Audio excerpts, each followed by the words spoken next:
Sa kasaysayan ng game fowl, marami na ang pangalan na umusbong, at nakilala sa industriya ng game fowl. Ngayon tatalayakan natin ang ugat ng linyada ng Hatch bloodline.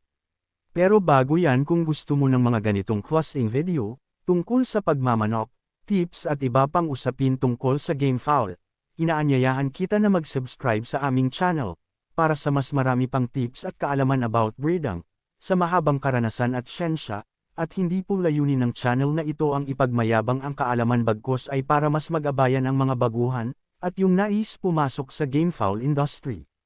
Nagmula ang Hatch na linyada kay Sanford Hatch, isang kilalang breeder na nagmula pa sa New York, bansang Estados Unidos, noong early 19th, ayon sa kwento ng mga batikang breeder mula USA.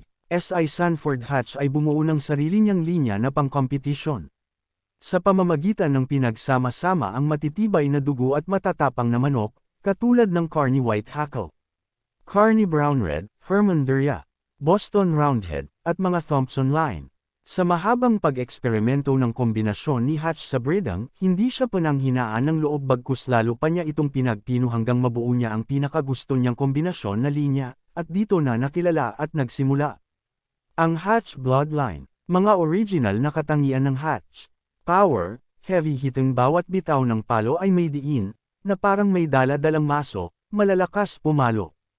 Tibay, ang mga Hatch ay matitibay na kayang sumalo ng tama at hindi agad-agad bomb ibigay, tumatagal sa laban. Kompormasyon ng katawan, ang original na Hatch ay malalapad ang balikat at may matitibay na bone structure. Katangian ng Hatch, kilala ang Hatch sa tapang, at may malalakas na palo at may matitibay na katawan.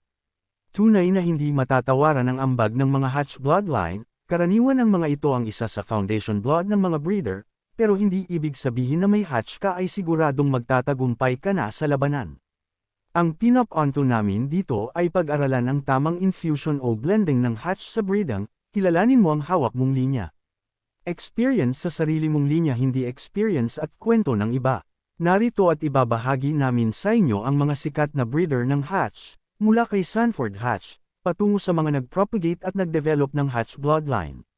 Jack Walton Hatch, Frank Steele Hatch, Oak Grove Hatch, McLean Hatch. Sanay makatulong kami ng konting kaalaman tungkol sa game fowl industry.